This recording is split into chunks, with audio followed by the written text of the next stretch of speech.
Swayam Prabha. Digital India. Educated India.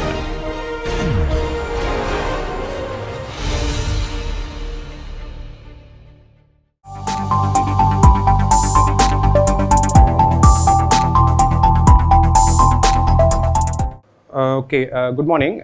So in this class, we'll talk about introduction to mass transfer operations. Okay, so as you know, in chemical engineering, we take a set of raw materials and we do reaction and then make some useful products.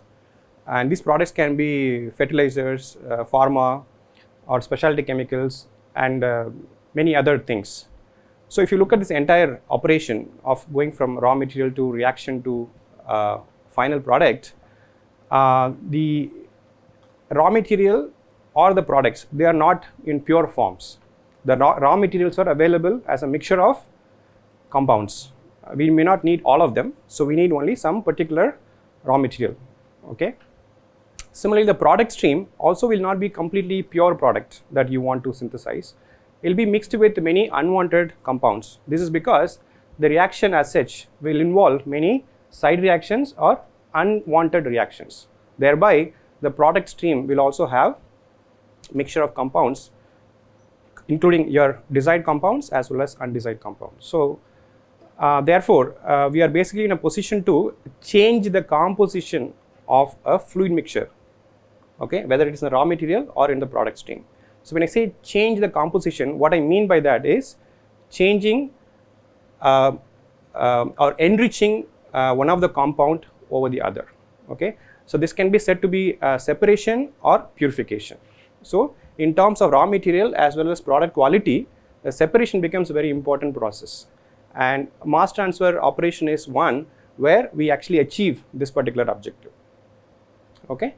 So, if you look at the chemical process industry, much of the times the cost is involved in the separation of equipment is quite high.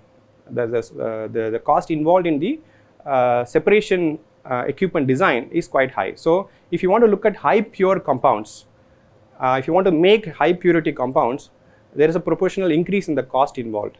So, because you have to work with the economics of the process as well, so designing a optimal separation process equipment is very much important, okay, because it's tied up to the economics directly. If you have to give an example, sulfuric acid, for instance, is quite cheap because its raw material sulfur is pretty much available in pure form in nature.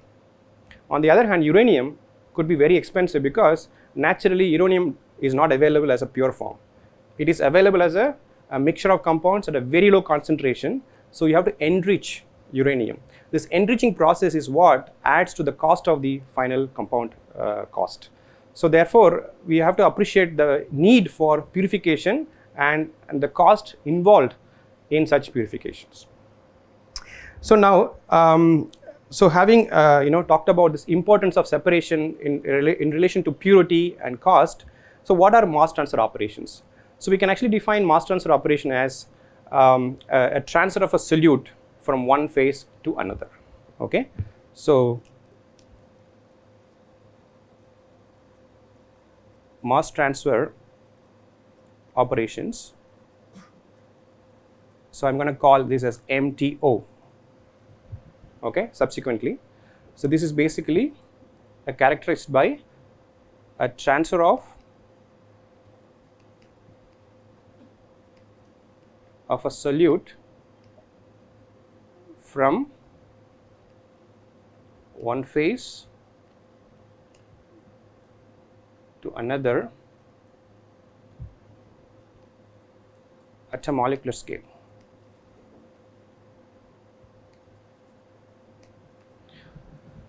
So, a very simple example could be you spill some water in the floor, okay, and then after some time if you see, this water would have evaporated.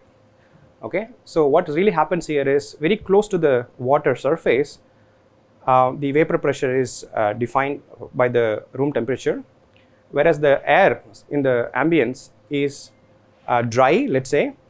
Then the difference between the partial pressure and vapor pressure between the liquid and the gas drives the evaporation of liquid water to the air surface. And then once the water molecule actually goes to the air phase and the air gets flown away, and then more and more water can actually evaporate. So after some time all this water gets evaporated. So this is a very simple example to illustrate how a mass transfer can actually happen at a day-to-day life. Now when we look at this mass transfer operation as such, first we try to classify them, and then we study each one of them as per. So the classification of, if I have to say,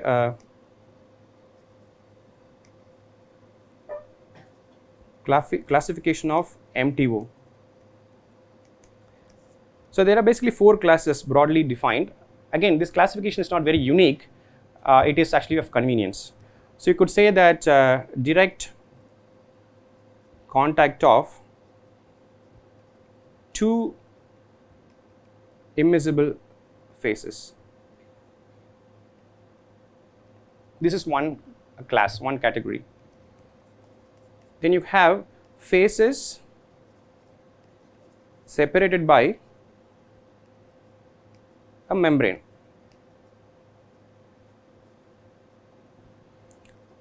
Or you could have a direct contact of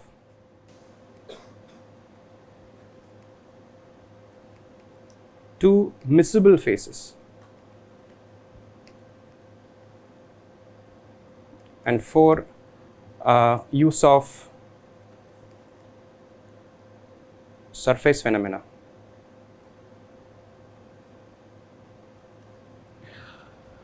So of this, in each class we will talk about, so we'll broadly classify this mass transfer operation to these 4 classes.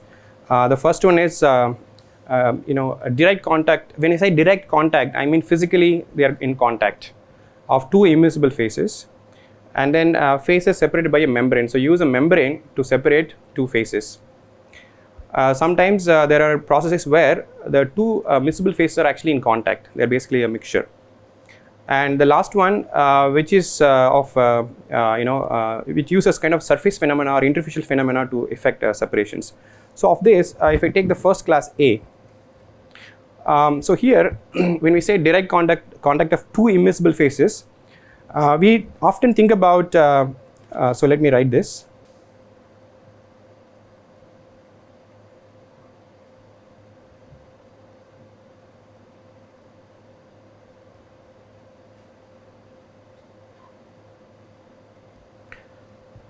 So matter exists in 3 different phases: gas, liquid and solid. So of these 3 phases, if you want to look at a pair of combinations, you have 6 possibilities, right? You have got gas, this one particular 2-phase system, gas, liquid, gas, solid, liquid,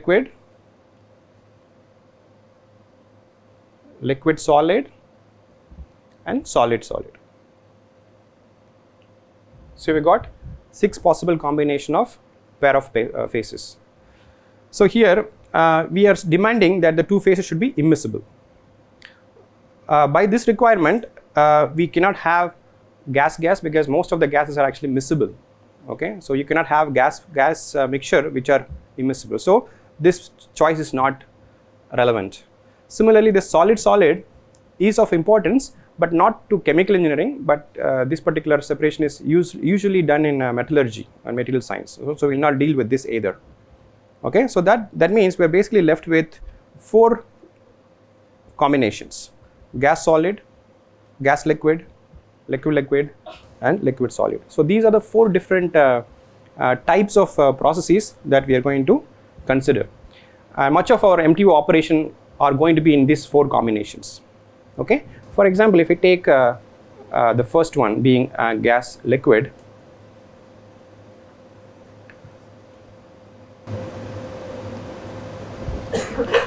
so within this gas liquid 2 immiscible phase in direct contact, under this there are many MTOs, there are many mass transfer operations. For example, you can have a separation that involves all the compounds present in both phases. Okay, all the compounds present in both phases. So what are the what I mean by both phases here? Gas and liquid. Okay, we are talking about gas and liquid, and you have a mixture of multi-component system. I already mentioned that we are interested in changing the composition of the phases. Okay, so that means there is going to be a multi-component mixture in both gas and liquid. So in this particular case, we have all the compounds, all the solute in both gas as well as in liquid. Okay, so in this case, we use what is called distillation or fractionation. So fractionation or distillation is a mass transfer operation in which all the components exist in both phases, meaning in gas and liquid. So here the gas phase is typically created. So you take a liquid mixture, heat it, you get the gas phase, or you take a gas and then you cool and then you get a liquid. So the gas and liquid I'm talking about in this particular case are actually generated by liquid to gas or gas to liquid by simply applying heat. Okay, so here in this particular case, all the components are existing in both phases. Let me give an example. Let's take a liquid mixture of acetone and water. Okay, so this is a liquid mixture containing acetone plus water, and let us say X naught is the mole fraction of acetone in the mixture, in the liquid mixture. Now what I'm going to do, I'm going to apply some heat and then partially vaporize the mixture. Okay, not completely but partly. So then I will end up in a two-phase system. I will have a liquid here and a vapor here. In this particular case, the vapor will still have a mixture of acetone plus water. The remaining liquid will also contain acetone and water. Okay, so let us say the composition of acetone in this liquid is XR. In the vapor phase, let's say the composition of acetone is Y star. Okay, we use X for mole fraction in the liquid phase, Y as a mole fraction in a vapor phase, so that we can distinguish between two different phases. X is used for liquid phase, Y is used for gas phase. Here we are talking about a binary mixture. If I know the mole fraction of acetone, I know the mole fraction of water. Okay, so there is no need to use two mole fractions, one mole fraction is enough. So then what we do, we separate this particular vapor mixture. Okay, isolate them, so you get only a vapor here, and then you cool this. You cool this vapor mixture, condense it, you're going to get a liquid mixture again, right? This is going to be liquid after cooling, which again contains acetone plus water.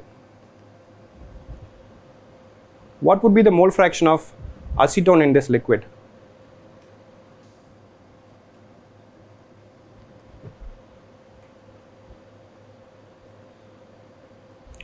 Is my question clear? So I have produced some amount of vapor and I'm physically separate them into two. Okay, vapor is separated and then the liquid is separated. I take the vapor and I cool it such a way that the entire vapor is now condensed into a liquid. Basically I am getting an acetone water mixture. What would be the composition? What would be the mole fraction of acetone in the condensed liquid mixture?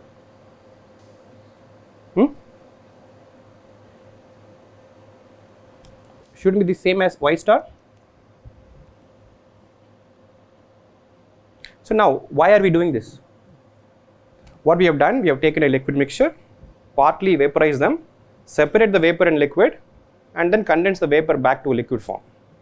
Now the question is, would this XD and X naught be same or different? If you have an engineer at home who is not a chemical engineer, pose this question. Okay, most likely you will get an answer that these two composition will be the same. But for chemical engineers, we know that is not the case, because the acetone and water they have a different boiling point, they have different vapor pressure, they have different volatility. So when you created a vapor here, this would actually have a much richer acetone than water. Okay, therefore after you do this operation, you will see your x d will be much larger than x naught, and xr will be leaner. So in the residual liquid after vaporization, this would have a leaner acetone, whereas the vapor that you condensed into liquid would have a higher mole fraction. So what we have done is, by simply vaporizing partly, separating the mixture and condensing back, we have actually effected some amount of separation of acetone rich and acetone lean mixtures. Okay, so this is what we call as a distillation. Now if you do this repeatedly, if I take this mixture again, I do one more vaporization level, if I separate them, and you continuously, you actually can keep on doing this multiple times and to try to reach a much richer acetone liquid, starting from a acetone water mixture. So this is a very simple principle that we can use in distillation. So this kind of process is what called distillation or fractionation. Now within this gas liquid, so let us underline this. So this is very, very important mass transfer operation. Next we will move on to another case where still we are talking about gas liquid. Unlike in distillation where all the components are there in both phases, you can have a gas liquid system where there's only one component that is common in both phases. Okay, a single component, single compound or single component common in both phases. An example could be, think about air plus ammonia mixture in contact with water. In this case, ammonia is more soluble in water than air. So ammonia will transfer from air to water. Okay, very little amount of water may evaporate back into a air phase, or maybe some amount of air which consists of oxygen, nitrogen can also dissolve in water. However, compared to the solubility of ammonia, solubility of oxygen, nitrogen is very less. So you can fairly assume that in this particular problem, only ammonia exists in liquid and gas. Water vapor is not present in the air mixture, and air is not present in water liquid. Okay, so you still have gas mixture that contains air plus ammonia, liquid contains water plus some ammonia solubilized. So here the common compound is only ammonia. Okay, so this is what I mean by a single component common in both phases, gas and liquid, and we call this as absorption or gas absorption. Now here I'm talking about transfer of solute from gas to a liquid, that's called gas absorption. You can also think about the reverse. You could also have a compound transferred from liquid to gas, just the opposite of the transfer. Okay, so when the solute goes from gas to liquid, we call this as absorption. If this compound goes from liquid to gas phase, we call this as desorption or stripping. Stripping and desorption are equivalent terms. So obviously these two operations cannot happen at the same temperature. So typically absorption happens at low temperature and stripping or desorption happens at a higher temperature.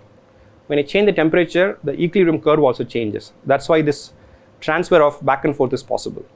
Okay, given a temperature, only one would be possible. Either absorption can happen or desorption can happen, not both. Okay, now the third possibility is the liquid can be a pure species.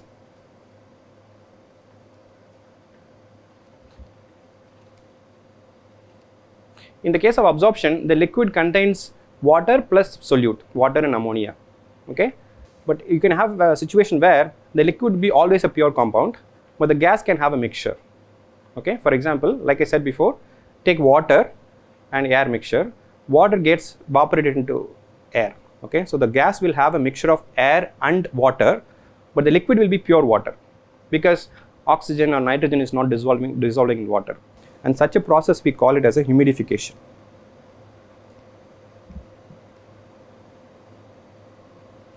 So air in contact with water.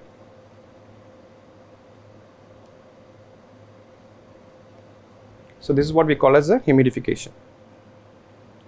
You can also have the reverse process. Okay, so that means you can have a moist air, hot, and then you contact it with water, cold water. Water vapor can actually go from gas phase to a liquid phase. That is called dehumidification. Okay, just opposite trend. So dehumidification is one where water transfers from gas to liquid, and the liquid here is pure water. Okay, the solute as well as the liquid, both are actually pure species. So in summary, if I have to think about the gas liquid system, two immiscible phases, we have distillation, absorption, or its counterpart desorption. Then we have humidification and its counterpart dehumidification.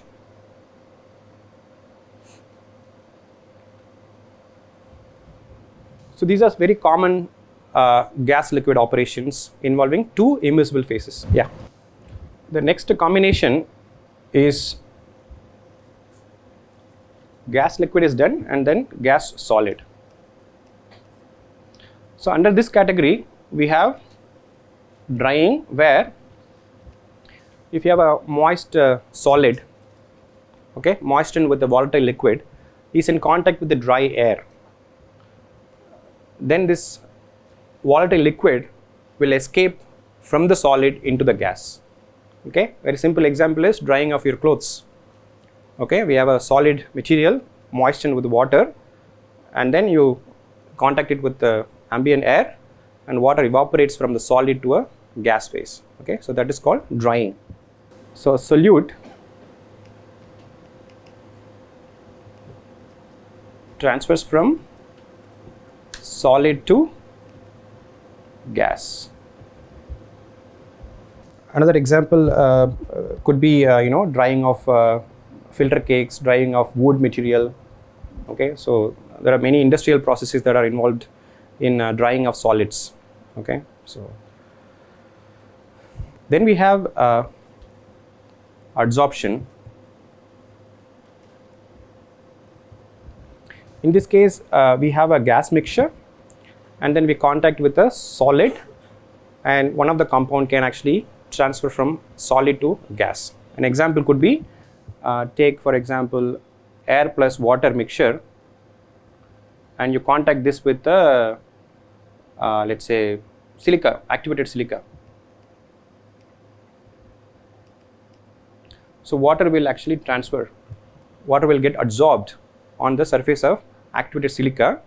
After the operation is done, the air will be pure from water moisture.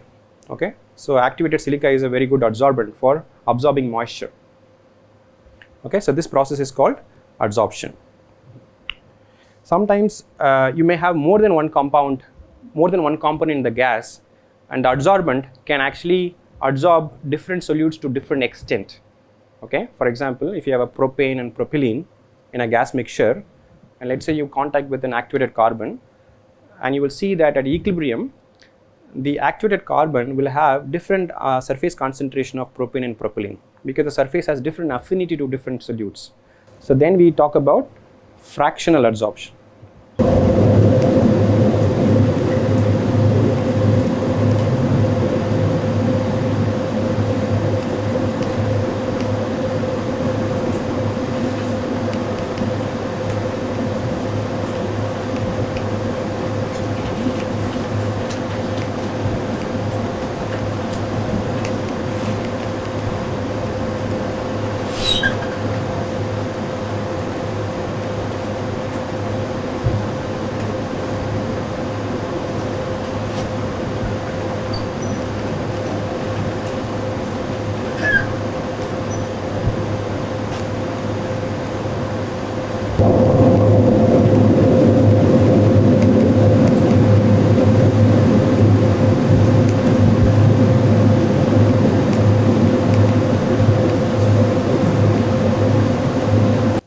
So when you contact a mixture of propane and propylene with activated carbon, and activated carbon will absorb propane and propylene to different extent. Okay, so this is something we call as fractional absorption. Fractional absorption.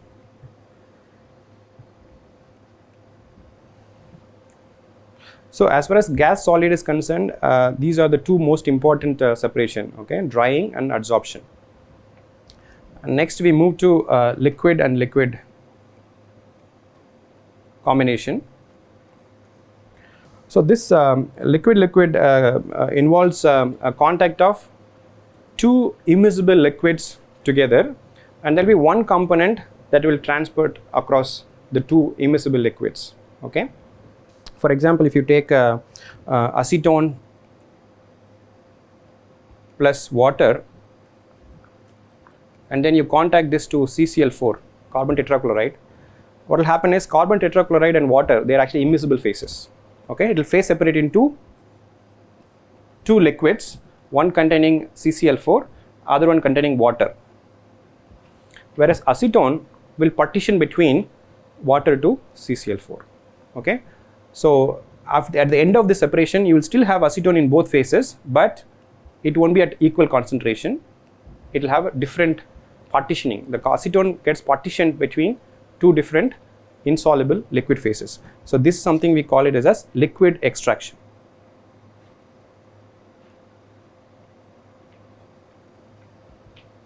Then we have liquid and solid.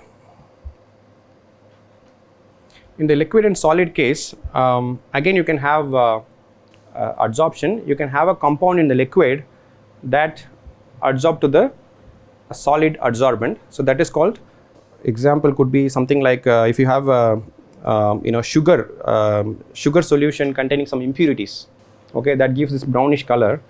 If you want to remove that, you treat this sugar solution with the activated carbon, and this impurity can be adsorbed to the activated carbon, and what ends with is that you will get a purified sugar solution. Okay, so adsorption is one such.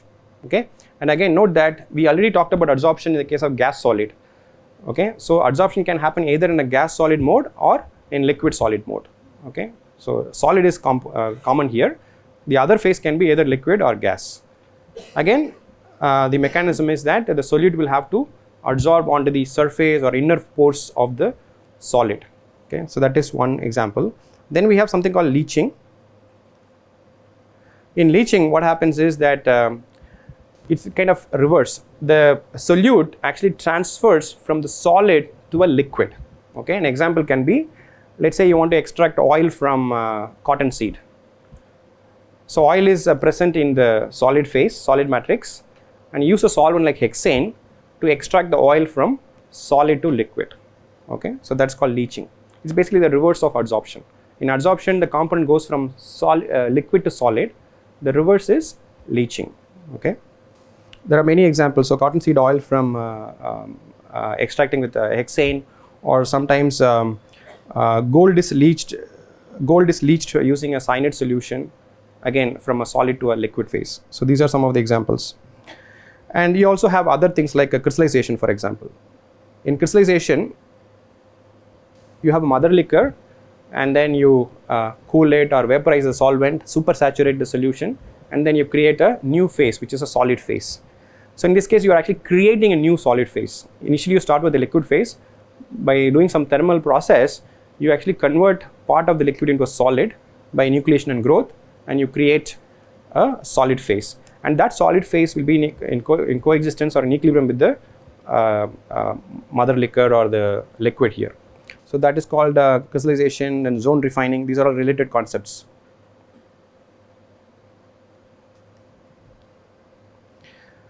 So basically, so these are all some of the important things we have to, we'll keep referring to: this drying, adsorption, then we have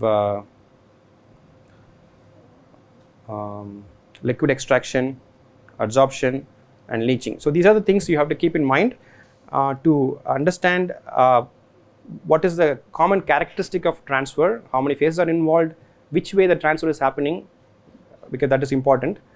And so this is all about the first class I was mentioning, where we talked about direct contact of two immiscible phases. We talked about gas liquid, gas solid, liquid liquid, and liquid solid. Okay, the other two, gas gas and solid solid, we are not going to discuss about. Okay, so now the second is about the phases separated by membranes. So in this case, we will not be discussing. So class B is direct.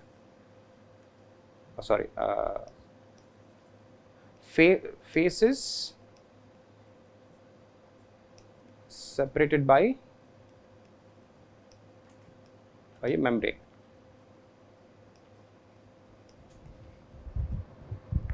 So here the role of membrane is to separate two phases, okay, away from each other, and then if any solute has to go from one phase to the other phase, it has to go through the membrane. Okay, so that mechanism has to be diffusion. Okay, so there is no bulk hydrodynamic flow, so it has to, so it's basically acting as a barrier for solute transport. Okay, and example can be you have effusion. So in effusion, what happens is you have a gas mixture, and then you expose this gas mixture to a microporous membrane, and the membrane will allow solutes based on its molecular weight. Okay, so maybe the lesser molecular weight will easily transport across the membrane, and after the separation is over, you are left with two chambers. One will be rich in low molecular weight, another one will be rich in higher molecular weight. Okay, this is a gas diffusion, gas effusion method. Then we have something called permeation. In permeation, the membrane is actually non-porous. Membrane is non-porous. So in this case, what will happen? The solute will have different solubility in the membrane. If I have a component A and B, one of the component will be more soluble in the membrane. So first it gets solubilized in the membrane, then the other side of the membrane evaporates. Okay, for example, if I take ethanol water mixture and then treat it with this membrane, ethanol will be more soluble in the membrane than water. Okay, so first the ethanol kind of solubilizes in the membrane, and the other side ethanol evaporates into the gas phase. Okay, so this is called permeation. Then we have dialysis. So dialysis is a very common term again. So in this case, what happens is that you have a dialysis bag in which you can have the solvent, solute, and another solute which may be of higher size, larger in size. Okay, so in this case, the membrane will allow only the solute and the solvent to transport. The bigger molecule will be kept inside. Okay, this is a very important technique to separate large molecules like proteins or DNA or larger colloidal particles from solutes. Okay, then we have reverse osmosis and osmosis. This is also something very familiar to you. So in osmosis, again you have a membrane. Okay, so you got a solute plus solvent. So osmosis is one. If you separate pure solvent by a membrane, the other side containing a solute and solvent, the solvent will actually try to go through this membrane and then dilute the this particular phase. This is osmosis. This happens because of osmotic pressure difference between the two phases. Now reverse osmosis is the opposite. You apply a pressure in this side so that you can push the solvent from this side to this side. Okay, that should reverse the osmosis. That's what's called reverse osmosis.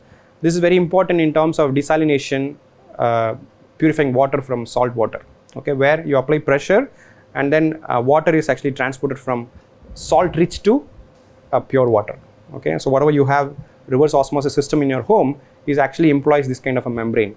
So this is pretty much the classes. As far as the class C and D are concerned, that is direct contact of miscible phases or surface phenomena, they are not very common. These are typically used in isotope separations and nuclear engineering. And surface phenomena is very important, but it is not that common compared to these things that we are talking about. But In our research, at least, we use some of the surface phenomena to do a lot of transport phenomena by surfaces. So if you're interested, we can talk about this later. But as far as this particular course is concerned, we have only the two classes, that is the first class A, that is direct contact of two immiscible phases. Within that, we have gas liquid, gas solid, liquid liquid, liquid solid. Okay. Under this, we already saw distillation, absorption, desorption, humidification, dehumidification, drying, adsorption, leaching, crystallization, and so on. So, okay. So so these are all the kind of any broad, like I said in the beginning, these are not very unique way of defining mass transfer operation. This is one of the ways. Different textbooks happen to classify them differently.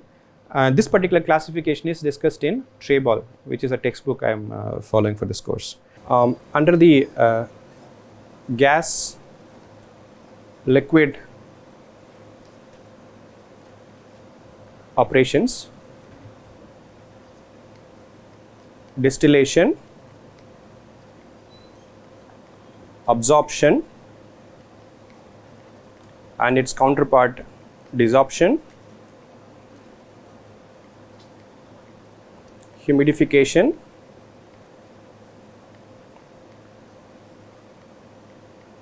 and its counterpart dehumidification,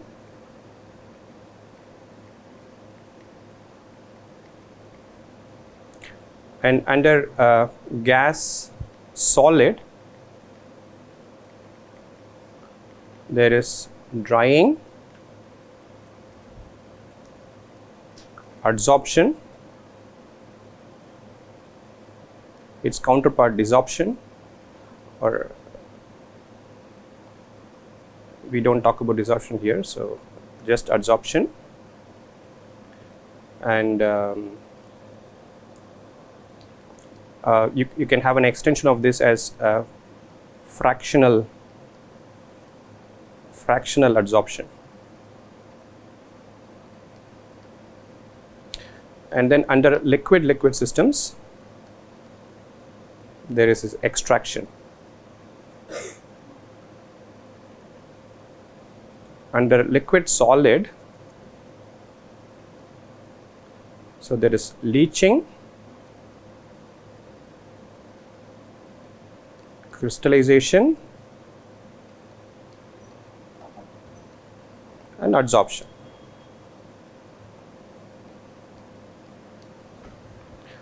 So we looked at the characteristic of these mass transfer operations depending upon the nature of solute transport, whether the components are present in all the. So these are different types of mass transfer operations.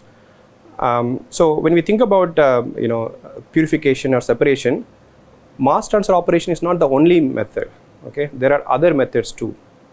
For example, we have mass transfer operations, some of which we just now looked into it. Sometimes we can also do separation based on mechanical separations, just mechanical operation itself, which we call this is just MO. And some separation is possible with chemical reaction engineering.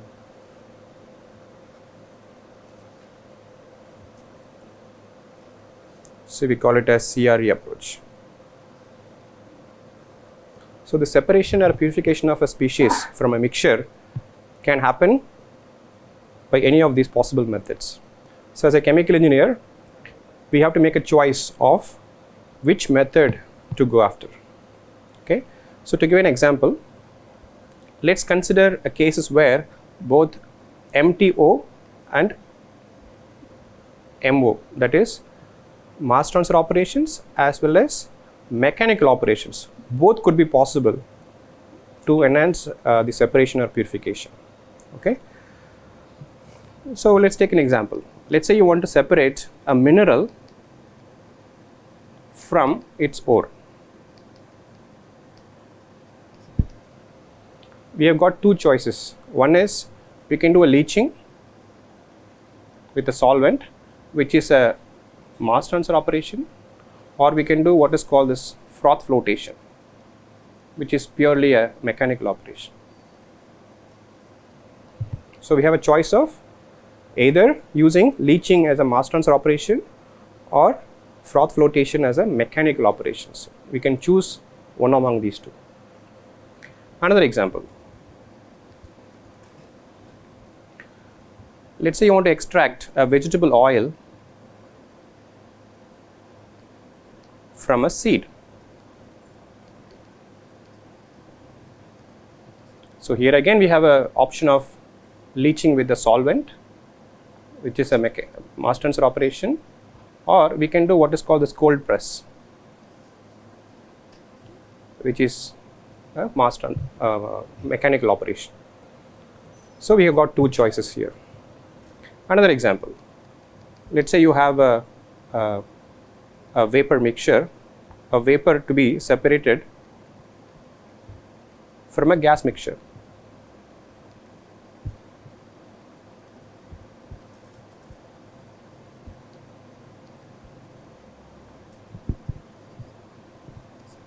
So here we have multiple choices. We can either do gas adsorption using an adsorbent, solid adsorbent, or we can do a gas absorption using a solvent, or we could simply condense the vapor into a liquid. So by removing heat, you can supersaturate, and then the vapor can condense into a liquid. Okay, so simple cooling or condensation. So which is more like a mechanical operation, whereas these are all mass transfer operations.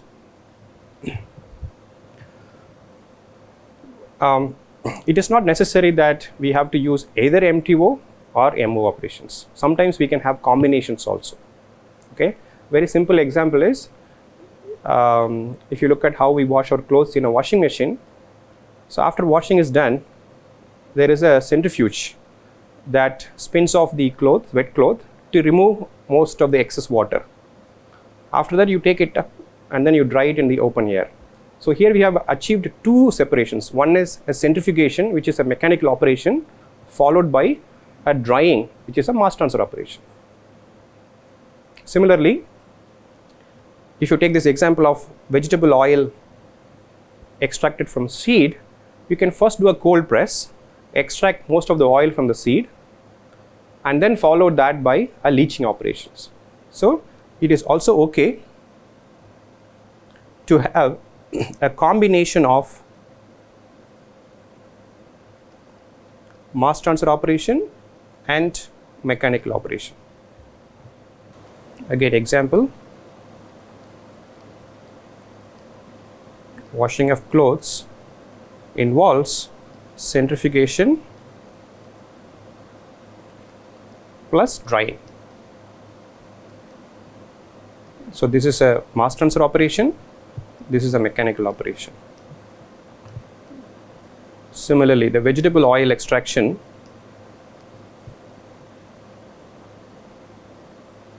can have cold pressing first, followed by leaching with a solvent.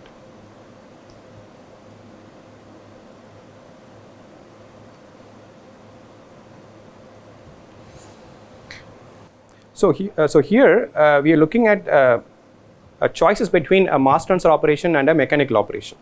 Okay, like I said, CRE is also, chemical reaction approach is also another way of separating. Okay, so let's talk about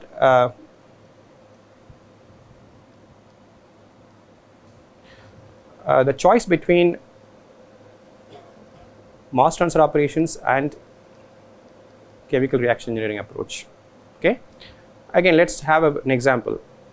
Let's have you have a liquid mixture of ethanol and water.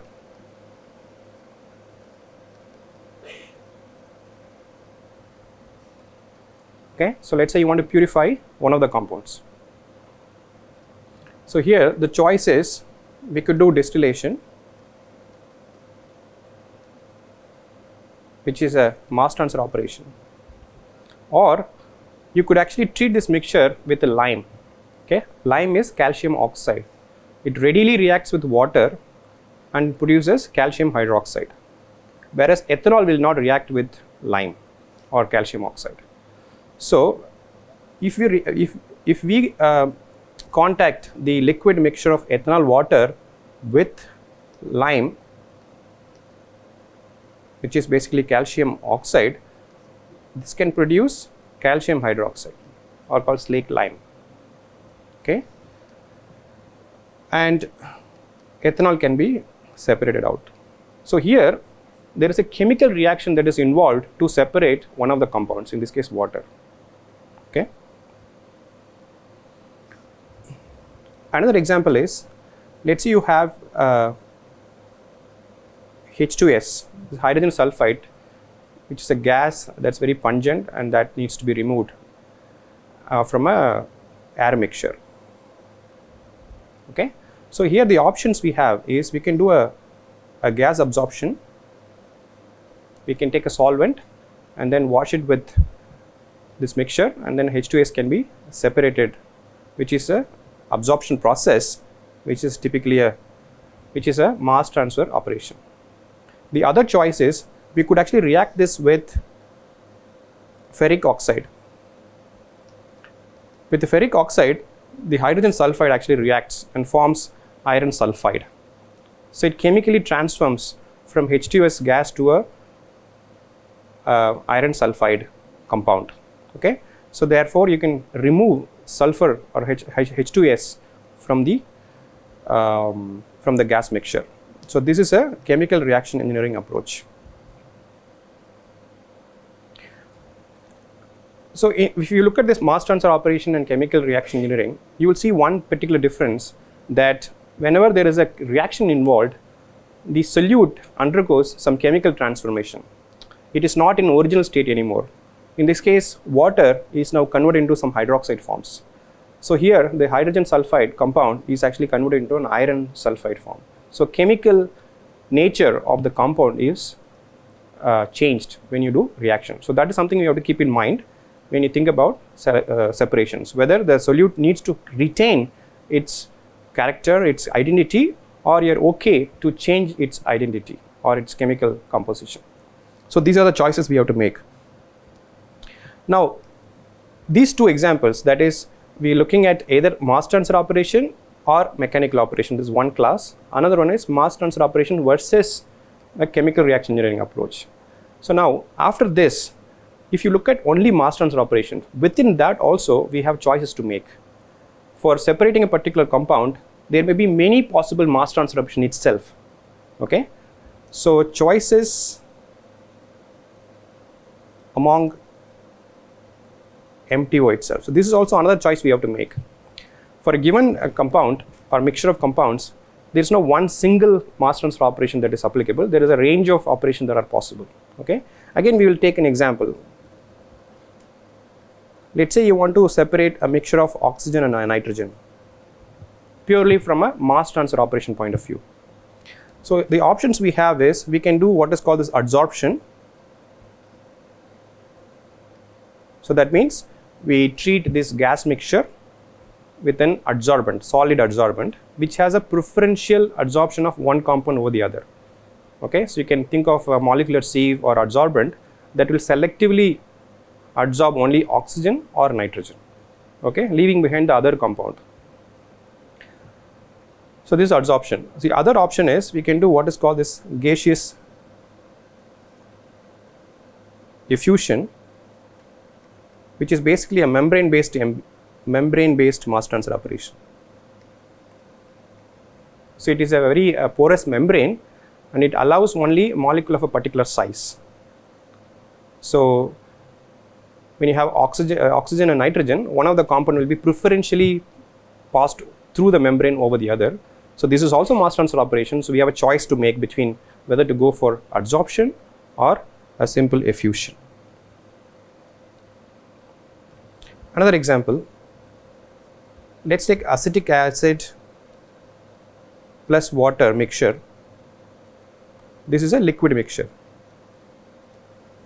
So here we can do distillation, we can do leaching, we could also do extraction. So for this particular case of acetic acid water mixture, we have a possibility of carrying out distillation, extraction, or so this is not leaching, this should be leaching is for a solid operation. So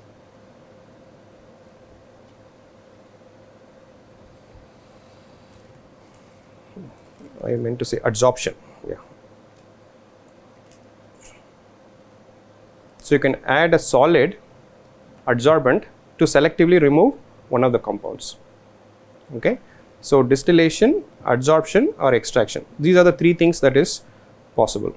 So now when you look at all these possibilities, mass transfer, mechanical or chemical reaction approach, when you make this choice, the important thing to remember is what is the low cost choice. Okay. So I'll stop here, but if you have any questions we can discuss.